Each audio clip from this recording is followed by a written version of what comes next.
Capítulo 5. La venganza de la pasión. La noche permanecía en el cielo, la nieve continuaba cayendo sin cesar. En un lugar apartado de la cancha, Sae caminaba lentamente, alejándose del caos que había causado. Su expresión era seca, sin emociones, una máscara impenetrable. Era un enigma para todos, un hombre que cargaría con el peso de sus acciones solo. Sabía que nadie podría entenderlo, que nadie conocía la verdad de lo que había pasado y de lo que sentía. La aparición de aquella chica fue una variable que no esperaba, pero para él, ella era solo otra persona más que hablaba sin saber nada, igual que todos los demás. La gente siempre hablaba de él, pero nadie lo conocía realmente. Sae aceptaba esa realidad. Así era el mundo, y así había dejado morir a su antiguo yo, el que era solo un tibio. Mientras caminaba por una zona oscura, se detuvo abruptamente. Sintió una presencia a su alrededor.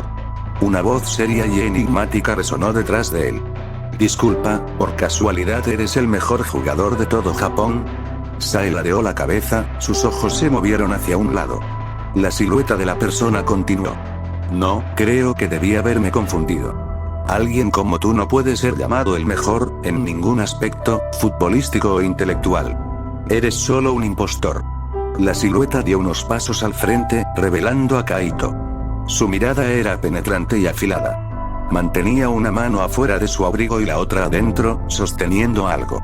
Sae le devolvió la misma intensidad, su instinto le decía que ese sujeto tenía algo bajo su abrigo. Se puso en alerta. La calma en la voz de Kaito rompía el aire, llena de rencor y una ira contenida. Sus intenciones eran desconocidas, pero Sae estaba listo para cualquier cosa. Kaito continuó, con una convicción que rozaba la rabia. «Cualquiera que haga lo que tú has hecho es lo más cobarde que puede hacer un hombre. ¿O acaso eso era lo que buscabas al atacarla? ¿Sentirte hombre? Si piensas que puedes venir a mi preparatoria, hacer lo que se te plazca, y luego irte ileso, estás equivocado». Una hora antes. Renji, el último jugador que había abandonado la cancha, notó a Sumi escondida en las gradas. Su curiosidad se encendió. ¿Qué hacía la chica que Kaito había contratado para Rin a esa hora de la noche, espiándolo? Las clases habían terminado hace horas, algo no cuadraba, y su instinto le decía que algo iba a suceder. Con su teléfono en mano, contactó a Kaito. Kaito recibió el mensaje y, sin pensarlo dos veces, volvió a la preparatoria. 30 minutos después, llegó a las gradas donde Renji lo esperaba. Un minuto más tarde, los ojos de Kaito se abrieron con sorpresa. La figura de Sae Itoshi apareció en el campo, dirigiéndose a Rin. Los dos adolescentes se convirtieron en testigos de la cruda batalla entre los hermanos y, más tarde, de la entrada de Sumi en el conflicto. Cuando la escena culminó con Sae pateando el balón hacia Sumi, Kaito y Renji se quedaron sin palabras. Kaito apretó los dientes, incapaz de creer la brutalidad de las acciones de Sae. Renji, un joven tranquilo y reflexivo, con un toque de coraje y un gran sentido común, se dirigió a Kaito, sus palabras llenas de frustración. «No deberíamos estar grabando esto. Ese infeliz, Sae Itoshi, el tesoro nacional, está cometiendo actos de agresión, verbal y directa, contra su hermano y contra una chica. Si lo hubiéramos grabado, podríamos exponerlo». Kaito, con un tono de calma que escondía su propia furia, le respondió sin mirarlo. «A mí también me gustaría hacer eso, pero no serviría de nada. Existen muchos casos en el mundo donde los famosos son expuestos cometiendo actos inmorales, y en la mayoría de ellos, no llegan a nada. La selección juvenil del Real Madrid no permitiría que uno de sus jugadores más conocidos tenga problemas. Su estatus y su valor económico lo protegen. Y también los fanáticos. Para la mayoría de la gente, Sae Itoshi es un caballero, un genio intelectual e inteligente. Todas las acciones que está cometiendo ahora demuestran quién es por dentro. Es alguien que es capaz de cualquier cosa para lograr sus objetivos, sin importar nada ni nadie. A pesar de todo, habrá millones que defenderán sus acciones, las aceptarán y algunos incluso las alabarán. Así es este mundo. Está corrompido». La respuesta de Kaito es brutalmente honesta. Él entiende que el mundo del fútbol, y la fama que lo rodea, es un juego que no sigue reglas morales. Renji escuchó atentamente las palabras de Kaito. ¿Pero por qué? Rin, que a pesar de todo sigue siendo nuestro capitán, está en el suelo. y nosotros solo podemos mirar. Incluso esa chica fue a defenderlo. Pudimos sentir la presión de Sae. ¿De verdad puede haber gente que defienda esto? Kaito respondió, con calma. Por eso mismo estamos aquí. Nosotros somos personas normales, y desde nuestro punto de vista, lo que estamos viendo es crueldad. Pero desde la perspectiva de las personas que miran desde la burbuja de sus casas, siempre habrá una visión diferente. Kaito continuó, su voz bajando a un susurro lleno de verdad. Además, desde la perspectiva de Sae, tal vez todo lo que hace y dice es por alguna razón. A su manera, esto podría ser una motivación para que Rin se haga más fuerte. O tal vez, busca que Rin lo odie para que pueda superarlo. Pero en todo eso, hay un problema que le haré saber personalmente. Nosotros podemos empatizar con Rin porque, a pesar de su fachada, es alguien que por dentro es emocional y, en cierto modo, respetuoso. A pesar de todo su talento, apenas tiene 15 años. Verlo así nos hace querer apoyarlo. Al contrario de Sae, el motivo de su dolor interno es casi desconocido. Yo creo que tengo una idea de cuál puede ser ese punto débil, ya que esa chica logró tocarlo, y él reaccionó con violencia en respuesta, sin importar de quién fuera. Esto podría ser un simple conflicto entre hermanos, pero Sae Itoshi se supone que es el mejor jugador de Japón. Es alguien influyente, y tan solo imaginar que él podría enseñarle a las siguientes generaciones su forma de actuar, esa forma de atacar antes de negociar y discutir, es algo que no puedo permitir. Sae, en el campo, comenzó a alejarse.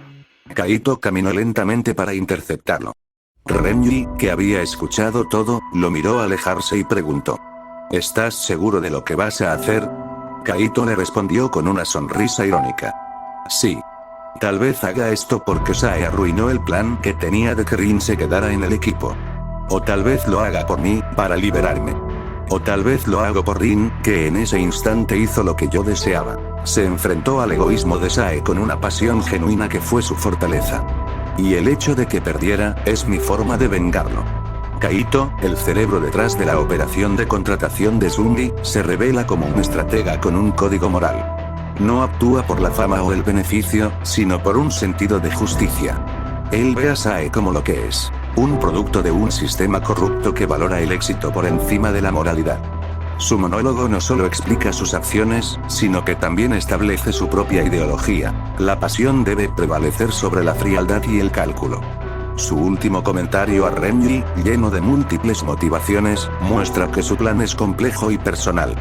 La derrota de Rin no es el final para Kaito, sino el comienzo de una nueva batalla. En el presente, Kaito, recostado contra la pared, miraba a Sae con una mirada afilada. Sae lo miró, percibiendo el rencor. Lo tomó con ligera despreocupación, pero no bajó la guardia, atento al arma oculta de Kaito. Pensó en la posibilidad de correr para golpearlo, pero la calma de Kaito lo detuvo. La expresión de Kaito se suavizó, reemplazando su seriedad con un sarcasmo punzante. Sabía que las palabras eran más afiladas que cualquier cuchillo si se usaban correctamente. ¿Qué te pareció mi presentación? Últimamente, las personas se presentan con una amenaza. Traté de imitar la tuya para que pudieras entender mis intenciones. Sae se mantuvo en silencio, su expresión inmutable. Kaito prosiguió, su voz bajando a un susurro lleno de verdad. Por supuesto, se me olvida que el tesoro de Japón no tiene por qué dirigirle la palabra a personas que considera inferiores. Personas como yo. Pero si ese fuera el caso, ¿por qué le responderías a una niña? ¿Acaso ella logró decirte algo que no te gustó? Pero, ¿qué puede ser? ¿Alguien como tú no puede tener defectos? ¿O acaso cuando ella te dijo que eras débil te dolió porque alguien más te lo dijo? Sae continuó observando al desconocido. No podía evitar que sus palabras penetraran. Confirmó que había otro más que los había estado espiando. Su expresión se mantuvo infranqueable, pero el rumbo que tomaba la conversación de Kaito comenzaba a tocar una fibra sensible. Pero, ¿quién podría hacerte molestar a ti? ¿Quién sería capaz? Ah, claro, ya me acordé. ¿Cómo se llamaba ese? Uni Iglesias. El joven delantero prodigio español que juega en el equipo FC Barça, y es miembro del equipo 11 mundial de la nueva generación. Y tú eres un miembro, si no me equivoco. Eres el que representa a Japón en la selección juvenil del Real Madrid. Y todo el mundo ha visto cómo has sido humillado por él una y otra vez. De la nada, un impulso de velocidad resonó en el aire. Sae se acercó, yendo de frente. Con su agilidad, le ganó la espalda a Kaito, dio un salto, y giró su cuerpo, levantando su pierna para patearle la cabeza. Kaito, que ya había visto su velocidad, predijo la acción. Se movió rápidamente hacia adelante, esquivando el ataque. Desenvainó su cuchillo de ataque y se dio la vuelta para cortarle la cara. Sae, aún en el aire, giró la parte superior de su cuerpo hacia atrás para esquivarlo. Al caer, aprovechó la cercanía de Kaito para levantar su pierna y patearlo en la mandíbula. Kaito, moviéndose hacia atrás, evitó el impacto y se alejó. Sae cayó de manos, giró y se puso de pie rápidamente. Ambos se miraron fijamente. Kaito, con una sonrisa irónica, dijo: «Al parecer, no te agrada que mencionen a ese sujeto en tu presencia. Tiene sentido. También supongo que es admirable que sepas aprovechar tus habilidades para pelear. Yo imaginaba que en este tipo de situaciones le ordenarías a alguien más hacer esto por ti». El enfrentamiento se ha vuelto una danza de palabras y movimientos rápidos. Kaito no solo está luchando físicamente, sino que está atacando la psique de Sae. La pelea no es solo una demostración de sus habilidades, sino una expresión de la rabia que Sae ha estado guardando. Su reacción revela que, a pesar de su fachada de frialdad, hay un punto débil, una herida que Kaito está dispuesto a explotar.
¿Quieres saber la simple diferencia entre ustedes y ellos?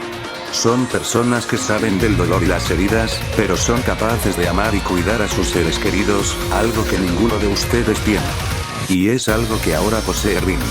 Él es la prueba de que se puede ser firme sin ser cruel, y resistente sin volverse de piedra.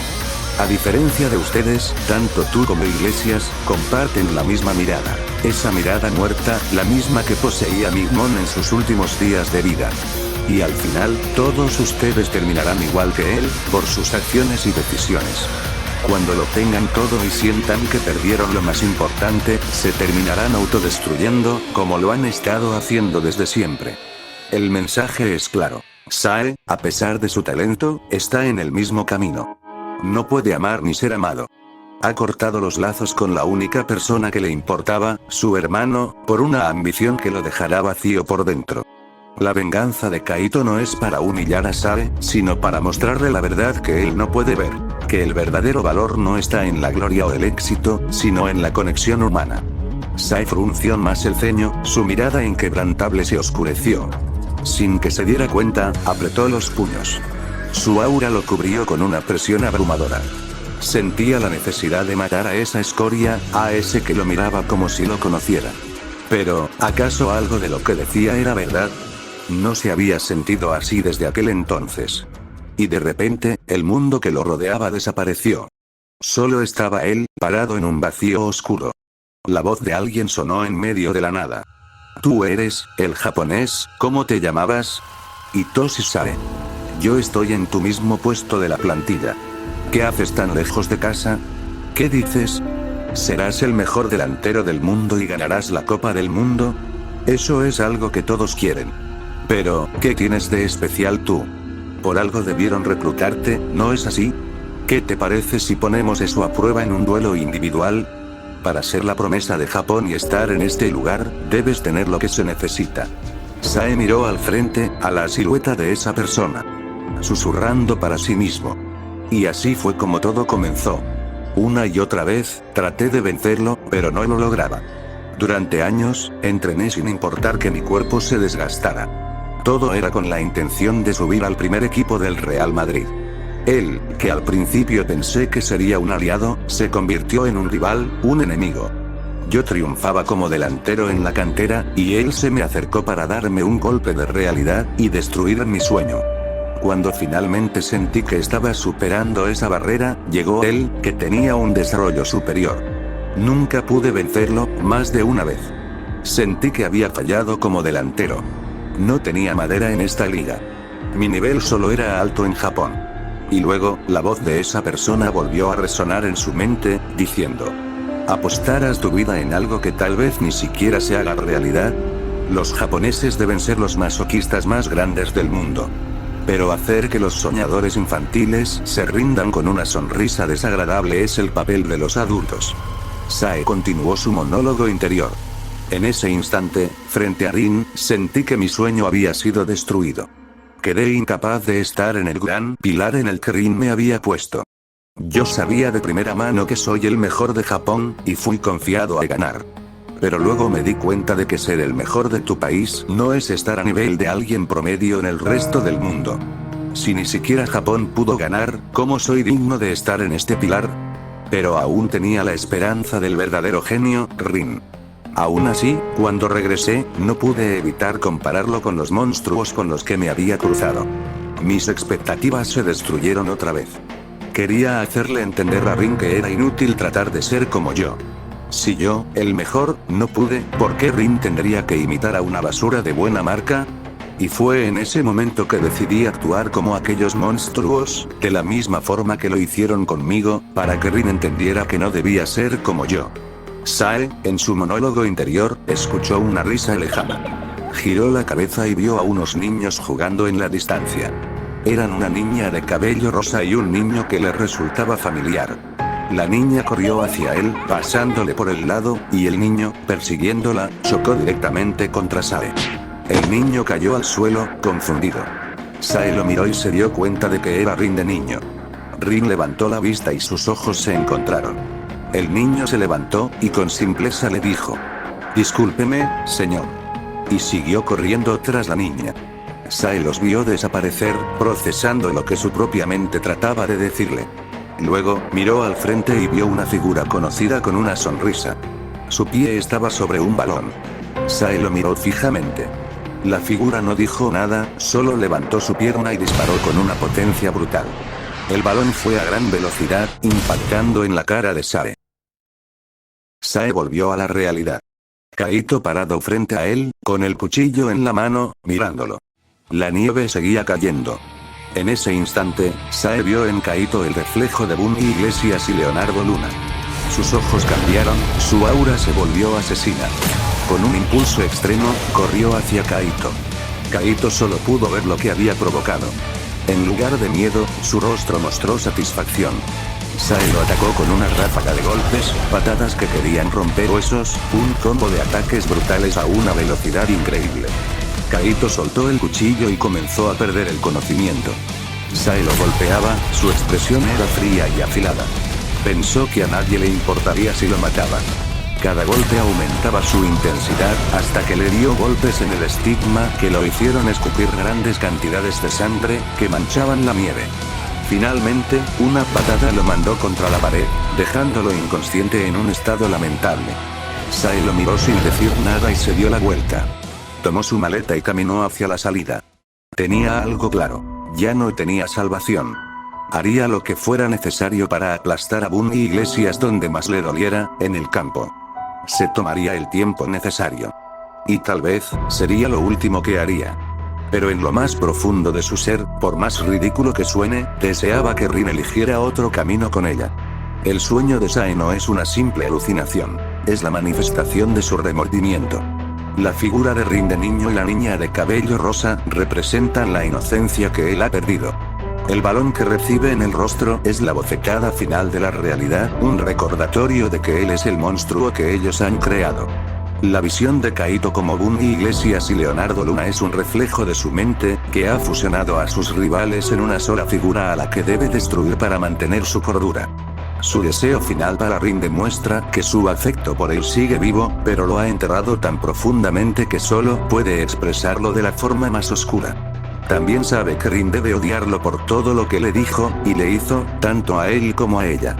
Y por eso, se ha resignado a ser el villano, el impostor que Kaito lo llamó, y solo le queda un objetivo: destruir a aquellos que lo hicieron sentir débil. Unos días después. En un departamento en la ciudad, Sumi yacía en su cama. Los días habían sido una mezcla de descanso forzado y de reflexión. Los dolores de cabeza, intermitentes pero punzantes, eran un recordatorio constante de lo que había sucedido. El médico le había aconsejado reposo. Los resultados de la resonancia magnética mostraron una leve lesión, nada grave, pero suficiente para forzarla a una pausa. Como vivía sola, tenía que ser cautelosa, seguir al pie de la letra las instrucciones de un médico que fue amable con ella. Sus pensamientos volvían una y otra vez a una persona en específico: Rin. Recordaba cómo se había quedado con ella en el hospital, sin irse. Él, el chico que siempre parecía tan distante, había esperado afuera pacientemente. Había pagado todos los gastos. Luego, la había acompañado hasta su departamento, a pesar de que vivía lejos. Él no decía mucho, solo hablaba de vez en cuando para preguntarle cómo se sentía. La simpleza de sus preguntas la dejaba mareada. Era un cambio muy rápido para ella, pero estaba agradecida. En esos pocos días, sentía que se entendían más que nunca. Sus palabras eran pocas, pero se comunicaban en un nivel que iba más allá de lo que la mayoría podría comprender. Mientras tanto, en un lugar lejano de la ciudad, Rin estaba en su casa. Sentado en su cama, su mirada estaba perdida, su mente atrapada en el pasado reciente. Las pesadillas lo atormentaban, repitiendo la escena una y otra vez. Se sentía impotente, y la impotencia lo enfurecía. Pero había algo que lo calmaba: las conversaciones con Sumi. Esas distracciones, que antes lo irritaban, ahora eran un refugio de su propio ser. Recordaba el momento en que la llevó al hospital. Cuando se la llevaron para revisarla, pensó en irse, pero una preocupación nacida en lo más profundo de su ser se lo impidió. Se quedó en la sala de espera, un lugar que nunca había visitado, y menos por alguien que no fuera él o su hermano. En esos largos minutos, la preocupación por ella y el enojo por la persona que había causado todo se mezclaron, y susurró para sí mismo: «Te mataré, hermano de mierda». Luego, un médico salió. «Disculpe, ¿usted es el acompañante de Sumi Sakurazawa?» Rin se levantó, y asintió. «Bueno, ella está bien, pero tiene una lesión leve y necesita reposo. No podrá asistir a la preparatoria en unos días. ¿Podría decirme la causa del golpe?» Rin dudó por un segundo. No había otra forma de decirlo. La verdad, por amarga que fuera, era la única opción. Fue mi hermano. Él la golpeó con una pelota, y luego desapareció. No sé dónde está ahora. Bueno, por lo que dice no fue un accidente. ¿Podría llamar a sus padres para buscarlo? Rin respondió con frialdad. Nuestros padres no están en la ciudad. Ellos son ausentes, solo me mandan dinero a mí, y él es independiente.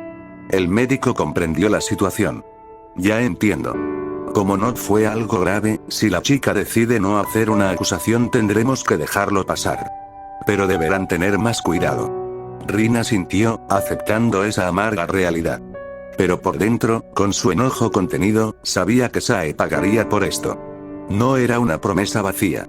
Era una sentencia. El médico miró a Rin.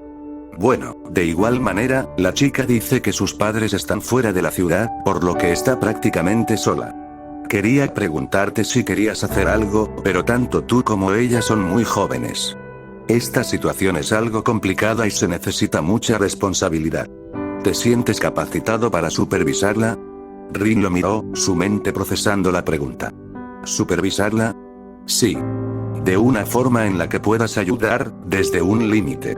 Usualmente, una persona tan joven como ella necesita supervisión de un adulto, pero como ella dice que no tiene familiares cercanos, eres el único que está aquí. Entonces, creo que podría darte la posibilidad de ayudar. Si decides hacerlo, simplemente tendrás que estar en contacto con ella algunas veces al día para preguntarle por su salud.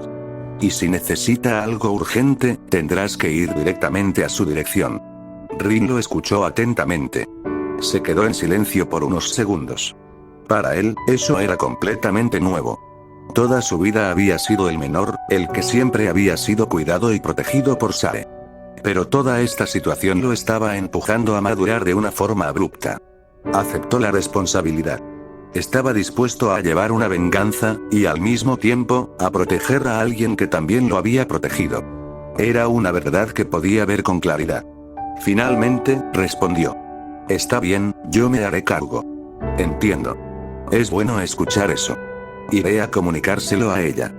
Por cierto, ¿cuál es tu nombre, chico? El adolescente respondió. Rin Itoshi. El médico escribió su nombre al lado del de Sumi. Bien, cuida bien de ella. Luego se alejó, dejando a Rin parado en el mismo lugar, pensativo.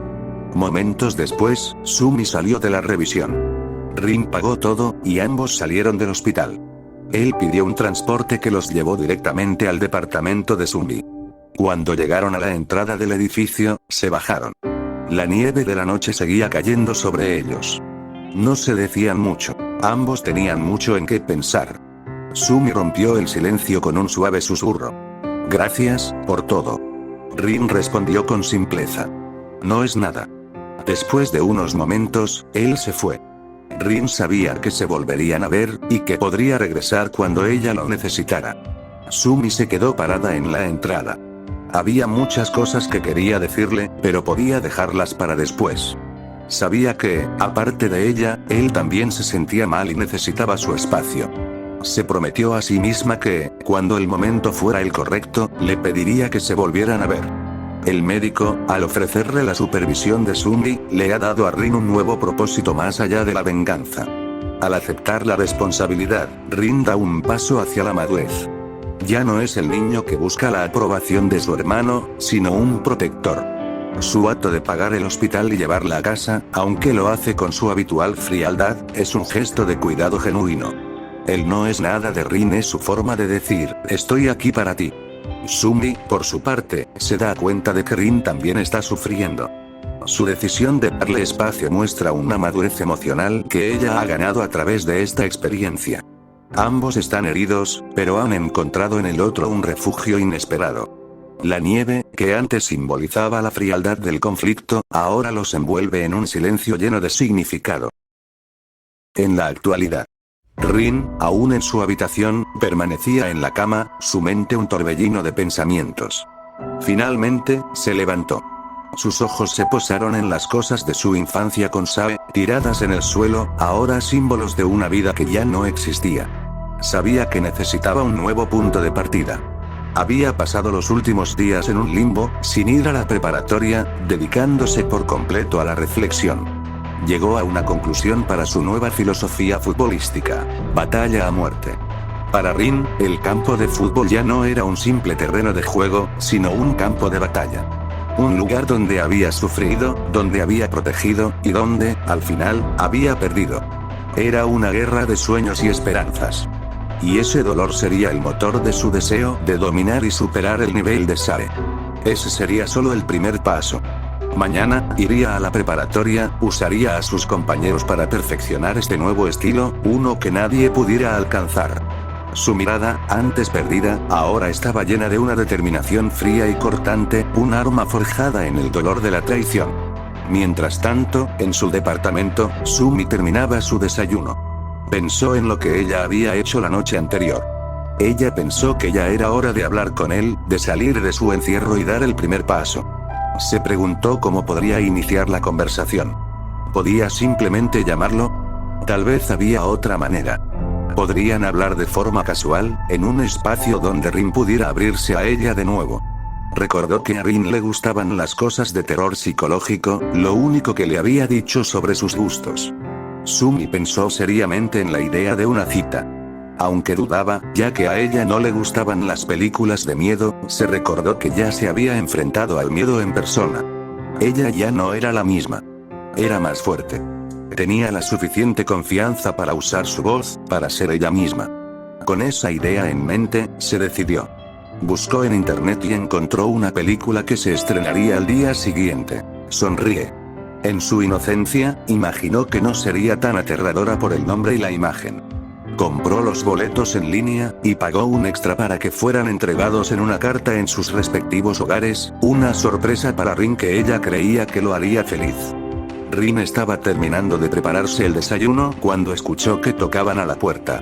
Al abrirla, un cartero le entregó una carta. Rin la tomó del suelo, genuinamente confundido. Adentro, había un boleto de cine. Rin y Sumi, por separado, están tomando decisiones que los empujan a crecer. Rin, consumido por la venganza, está canalizando su dolor en una nueva y brutal filosofía. Su batalla a muerte no es solo un estilo de juego, sino una forma de procesar su trauma. Ha elegido la senda del guerrero, la del hombre que solo encuentra su valor en la lucha. Sumi, por su parte, ha encontrado su propio coraje. Ha superado su miedo al mundo exterior y está dispuesta a enfrentar lo que sea, incluso el terror, por la persona que se ha convertido en su protector. Su acto de comprar los boletos es un gesto de inocencia y de valentía, una forma de tenderle la mano a Rin en un mundo que se ha vuelto oscuro. El contraste entre la brutalidad de la batalla a muerte de Rin y el tierno gesto de Sumi es lo que hace que esta historia sea tan convincente. Los dos están sanando a su manera, pero sus caminos se cruzan en un futuro incierto. El teléfono de Rin sonó. Lo tomó, esperando que Sumi necesitara algo. Al escuchar su voz, un sentimiento desconocido se apoderó de él. Sumi dijo con voz suave. Hola, Rin-kun, buenos días. ¿Ya recibiste la carta? Sí. ¿Tú la enviaste? Sí. Anoche pagué para poder devolverte los favores que has estado haciendo por mí. Y quería invitarte a ver una película de terror, como me dijiste que te gustaban. Rin se quedó en silencio por unos segundos, su mente procesando la invitación, y le dijo. Esto no era necesario. Sí lo es, Rin-kun. Hay cosas de las que me gustaría hablar contigo. Ya no quiero estar encerrada con mis pensamientos. Aunque sea por un momento, quiero olvidarme de todo lo que pasó. Rin, por primera vez, dudó. ¿Estás segura de eso? ¿Tú, te sientes bien? Sumi respondió con honestidad. Sí, lo estoy. ¿Quieres acompañarme? Rin lo pensó. Su instinto le decía que se negara, que se quedara en su casa y continuara con sus planes. Pero una parte de él, una parte que había conocido antes, le decía que aceptara, y dijo: está bien. Sumi respondió con una alegría que se transmitió por el teléfono. Gracias, más tarde, a las 3, nos encontraremos en el mismo lugar donde nos conocimos. La llamada terminó, y Rin se quedó pensando. ¿El lugar donde se conocieron? Sentía que ya había pasado un largo tiempo que apenas podía recordarlo. Decidió pensar en eso después y prepararse para salir. Sumi, por su parte, estaba genuinamente emocionada. Estaba haciendo y diciendo cosas con una confianza que la sorprendía a sí misma. El hecho de que Rin aceptara la invitación le dio una nueva esperanza. Se levantó y se preparó para la cita. 2 horas después. El cielo estaba despejado, la nieve había desaparecido y el sol brillaba. Rin caminaba con el boleto en la mano, su mente en una tormenta de pensamientos. Pensaba en cómo su vida había cambiado desde que la conoció.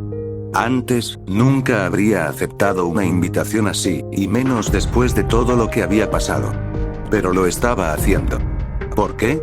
Ella lo había ayudado, había estado para él, incluso cuando él intentó alejarla. Ahora, probablemente era lo único que tenía. Pensó en cómo él mismo se había convertido en su hermano antes de conocer a Sumi. Se detuvo y se miró en el espejo de una tienda. Se dijo a sí mismo que ahora era diferente. Era diferente gracias a ella. Pero no sabía exactamente qué era lo que sentía, qué lo hacía cambiar de un momento a otro. A la distancia, Sumi apareció, caminando tranquilamente hacia el punto de encuentro. Con cada paso, una sonrisa genuina se formaba en su rostro. Cuando lo vio, una oleada de felicidad la invadió. Rin, con su mirada perdida en la nada, levantó la vista para verla, pero en el instante en que se distrajo, chocó con alguien. El boleto, el frágil símbolo de la cita, salió volando de su mano, arrastrado por el viento hacia la carretera. Rin, sin pensarlo, dio un salto para alcanzarlo. Justo enfrente de él, un auto se acercaba a toda velocidad. Los ojos de Sumi se abrieron de par en par, su corazón amenazaba con salirse de su pecho. Con el pánico desbordando sus pulmones, gritó: ¡Rin! Rin tomó el boleto que aún estaba en el aire, y en un acto sorprendente de reflejo e instinto, se lanzó, hizo una acrobacia sobre el auto, apoyando una mano en el techo para girarse, y posar sobre el vehículo en movimiento, con una mirada tan concentrada que parecía fuera de este mundo. El auto se detuvo abruptamente. Sumi, que había sido testigo de todo, sintió que su alma casi abandonaba su cuerpo. El miedo y el alivio se mezclaron en un cóctel emocional que la hizo temblar.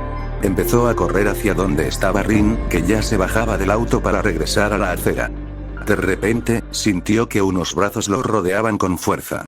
Era Sumi, que se había lanzado a él en un abrazo desesperado. Escondió su rostro en su pecho, su cuerpo temblaba incontrolablemente. Levantó la mirada, y Rin vio que sus ojos estaban llenos de lágrimas que bajaban por sus mejillas. Entre sollozos, alcanzó a decir: ¿en qué estabas pensando? No vuelvas a hacer eso nunca, por favor. Rin, que usualmente en la cancha podía ignorar el dolor, sintió una culpa que lo abrumó por completo. Por primera vez en mucho tiempo, no sintió ira o rencor. Solo un profundo arrepentimiento por haberla hecho llorar. Mirándola a los ojos, dijo con una voz suave, llena de culpa genuina: lo siento. El acto de Rin de arriesgar su vida por un simple boleto de cine demuestra la importancia que Sumi ha adquirido en su vida. Ya no es una distracción, es una parte vital de su nueva realidad, una persona por la que está dispuesto a sacrificar su seguridad. La reacción de Sumi no es la de una chica enamorada, sino la de alguien que acaba de ver a su amigo, a su salvador, a su único faro en la tormenta, a punto de desaparecer para siempre. Su abrazo y sus lágrimas no son un gesto romántico, sino un grito de alivio, un ruego para que él no la abandone. Es un acto puro de miedo y amor. Finalmente, el lo siento de Rin no es una simple disculpa. Es el reconocimiento de que su vida ya no es solo suya. El dolor que siente por la angustia de Sumi es más profundo que cualquier dolor físico. Ha pasado de ser alguien que no se disculpaba por nada a alguien que siente una culpa genuina por la tristeza de otra persona. Su evolución, aunque abrupta, es real y palpable. En medio del caos y el alivio, las personas miraban la escena, boquiabiertas.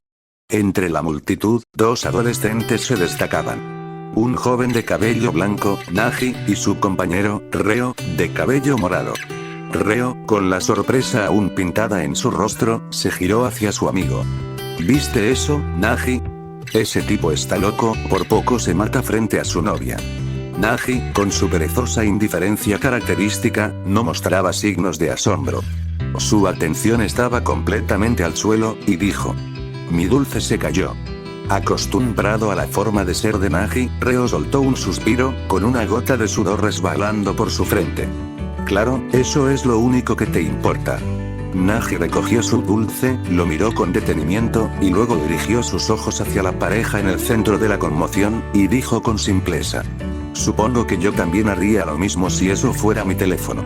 Reo lo miró, incrédulo. No digas eso. Esto no es como aquella vez. Eso fue un acto suicida. Si tu teléfono cayera a un pozo sin fondo, ¿tú saltarías a buscarlo? Nagi, sin cambiar su expresión simple, respondió: tal vez. Simplemente sujeto una cuerda a mi cintura, y empiezo una misión de rescate. Reo lo miró fijamente. ¿Y si yo hubiera sido el que cayera en ese pozo, irías a rescatarme? Llamaría a los bomberos. Respondió Nagi con total calma. Los ojos de Reo se abrieron con incredulidad. Mejor olvida eso. Pero, ¿en serio, arriesgarías tu seguridad por tu teléfono? Nagi respondería: puede ser, quiero pasar toda mi vida jugando videojuegos y relajándome. Reo frunció ligeramente el ceño. Ambos empezaron a caminar alejándose de la escena. Mientras que Rin y Sumi comenzaban a caminar hacia su destino. Habían muchas cosas que aún debían hablar, y ese día lo harían. En la mente de Reo, la soledad que sentía Nagi podía estar afectándolo, a pesar de su actitud perezosa. Siempre decía esas cosas, y a veces, eso lo preocupaba. Aunque ambos compartían el sueño de ser los mejores delanteros del mundo, Reo se preguntaba si eso sería suficiente para Nagi, si realmente llenaría ese vacío. Luego, Reo volvió a recordar la escena. Ese chico de cabello verde oscuro parecía alguien igual que Nagi, pero tenía a alguien más. El hecho de que arriesgara su vida por esa chica, por su novia, le dio una idea. Sacó su teléfono, buscando algo que había visto hace un tiempo. Después de unos momentos, encontró lo que buscaba, y una sonrisa de confianza se extendió por su rostro. Nagi, notando la repentina energía de su compañero, le preguntó: ¿qué pasa, Reo? Reo respondió con una tranquilidad misteriosa: no te preocupes. Solo se me acaba de ocurrir algo. ¿Y eso qué sería? Reo, con una sonrisa de complicidad, le dijo: te lo diré mañana. Nagi se dio por vencido y continuó caminando. Reo tenía una idea en mente, una idea que, para muchos, parecería tonta. Pero las grandes ideas a menudo comienzan con una simple estupidez, y él estaba dispuesto a intentarlo para ver qué pasaba. Y así, ambos chicos caminaron hacia su destino, a punto de comenzar su propia historia, una que tal vez no tendría tanta acción como la que acababan de presenciar, pero que daría inicio a una cadena de eventos que cambiarían este mundo, y dejarían una huella imborrable.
Todas las imágenes, músicas, y personajes, no son de mi propiedad, créditos a sus respectivos autores, solo la historia es mía.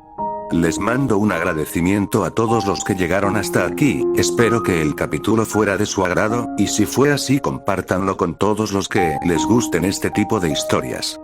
También quiero agradecer por todo el apoyo que he recibido desde que hice el primer capítulo de Nagi alquilando una novia, que será algo de lo cual siempre estaré agradecido.